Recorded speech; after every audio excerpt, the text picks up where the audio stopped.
O Evangelho segundo Mateus. No primeiro vídeo, vimos como Mateus apresentou Jesus como o Messias da linhagem de Davi e como um novo mestre com autoridade como Moisés. E também como Emanuel, que em hebraico significa Deus conosco. Depois que Jesus anunciou e ensinou a chegada do reino de Deus, e depois que ele trouxe o reino para a vida cotidiana do povo de Israel, vimos que Jesus foi aceito por muitos, mas rejeitado por outros, especialmente pelos líderes religiosos de Israel, os fariseus. Então, a grande pergunta é como esse conflito entre Jesus e os líderes de Israel se desenrolará. A próxima grande sessão, capítulos de 14 a 20, explora todas as diferentes expectativas que as pessoas têm sobre o Messias. Então Jesus continua curando pessoas enfermas e 2 vezes ele até milagrosamente fornece comida para as multidões no deserto. Uma é composta de judeus e a outra é uma multidão não judia. E esse sinal é muito semelhante àquilo que Moisés fez por Israel no deserto. E assim todas essas pessoas estão empolgadas com Jesus. Eles acham que ele é o grande profeta e o Messias, mas não os líderes religiosos. A visão que eles têm do Messias é baseada nas passagens que encontramos em Salmos 2 ou Daniel capítulo 2, sobre um Messias vitorioso que libertará Israel e derrotará os opressores pagãos. E do ponto de vista deles, Jesus é um falso mestre. Ele está blasfemando sobre quem ele é. E então, há histórias aqui sobre eles aumentando sua oposição, tramando um plano para matá-lo. E assim, em resposta, Jesus se retira. E começa a ensinar a seus discípulos mais próximos o que significa ser o Messias de Israel, porque ele não é quem as pessoas estão pensando. Então Jesus pergunta a seus discípulos no capítulo 16, quem vocês acham que eu sou? E Pedro dá a resposta certa aparentemente. Ele diz, bem, você é o Messias, o Filho do Deus vivo. Contudo, fica claro que Pedro está pensando em um rei que reinará vitoriosamente através do poder militar. E Jesus desafia Pedro dizendo, sim, eu me tornarei rei, mas de uma maneira diferente. E assim Jesus começa a ensinar sobre os temas do profeta Isaías, que disse que o rei messiânico sofreria e morreria pelos pecados do seu próprio povo. E assim Jesus estava se posicionando como um rei messiânico, que reina se tornando um servo e que daria a sua vida por Israel e pelas nações.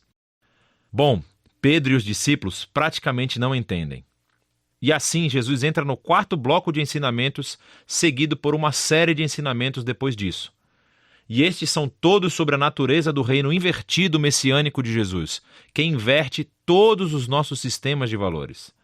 Assim, na comunidade do rei servo, você ganha honra servindo aos outros. E em vez de se vingar, você perdoa e faz o bem aos seus inimigos. E no reino de Jesus, você ganha verdadeira riqueza, dando a sua riqueza aos pobres. Para seguir o Messias servo, você deve se tornar um servo.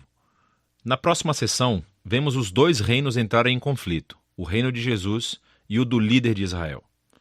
Jesus vem a Jerusalém para a Páscoa, cavalgando em um jumento, e as multidões o saúdam como Messias. E Jesus imediatamente marcha para o pátio do templo e cria esse enorme alvoroço que interrompe os sacrifícios diários. Suas ações falam mais alto do que suas palavras aqui.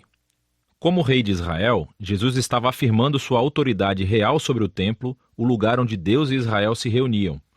E na visão de Jesus, o templo foi comprometido pela hipocrisia dos líderes de Israel.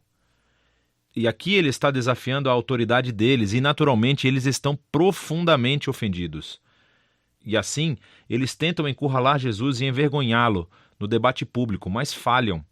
Então eles acabam decidindo que ele deve ser morto. Em resposta, Jesus entrega seu bloco final de ensinamentos.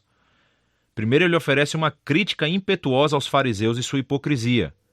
E depois ele chora por Jerusalém e a sua rejeição a Deus e o seu reino. Então Jesus se retira com os discípulos e começa a dizer-lhes o que acontecerá. Ele será executado por esses líderes, mas ao fazer isso, eles criarão a sua própria morte. Porque, em vez de aceitarem o caminho de Jesus para o reino pacífico, eles tomarão o caminho da revolta contra Roma. E assim Jerusalém e o seu templo serão destruídos. Porém, Jesus diz que este não é o fim da história. Ele será vindicado após a sua morte por sua ressurreição. E um dia ele retornará e estabelecerá o seu reino sobre todas as nações. E assim, enquanto isso, os discípulos precisam ficar alertas e permanecer comprometidos em apenas anunciar Jesus e o seu reino e espalhar as boas novas. E assim, com tudo isso nos ouvidos dos discípulos, a história chega ao clímax. Naquela noite, Jesus chama os discípulos e celebra uma refeição de Páscoa com eles. A Páscoa reconta a história do resgate de Israel da escravidão através da morte do Cordeiro Pascal. E Jesus toma o pão e o vinho desta refeição como novos símbolos, mostrando que a sua morte será um sacrifício que redimiria o seu povo da escravidão, do pecado e do mal. Depois da refeição, Jesus é preso e é levado a julgamento perante o Sinédrio, um conselho de líderes judeus, e eles rejeitam a sua pretensão de ser o Messias. Eles o acusam de blasfêmia contra Deus. Então Jesus é levado perante o governador romano, Pilatos, e ele acha que Jesus é inocente, mas cede à pressão dos líderes judeus e sentencia Jesus à morte por crucificação.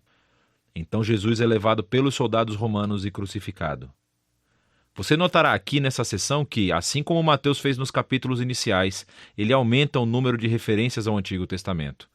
Ele está tentando mostrar que a morte de Jesus não foi uma tragédia ou um fracasso, mas sim o surpreendente cumprimento de todas as antigas promessas proféticas. Jesus veio como o Messias servo mencionado por Isaías. Ele foi rejeitado pelo seu próprio povo, mas em vez de julgá-los, ele foi julgado em seu lugar, suportando as consequências dos seus pecados. Então, a cena da crucificação chega ao fim e o corpo de Jesus é colocado em um túmulo. Mas o livro termina com uma reviravolta surpreendente, o último capítulo. Os discípulos descobrem no domingo de manhã que o túmulo de Jesus está vazio. E então, de repente, as pessoas começam a ver Jesus vivo dentre os mortos. E o livro conclui com Jesus ressuscitado, dando um ensinamento final, chamado a Grande Comissão. Jesus diz que agora ele é o verdadeiro rei do mundo. E assim, ele envia seus discípulos para todas as nações com as boas novas de que Jesus é o Senhor. E que qualquer um pode se unir ao reino sendo batizado e seguindo seus ensinamentos. E ecoando de volta até o seu nome Emanuel, Deus conosco, do capítulo 1, as últimas palavras de Jesus no livro para os seus discípulos são: eu estarei com vocês. É uma promessa da presença de Jesus até o dia em que ele finalmente retornará. E este é o Evangelho segundo Mateus.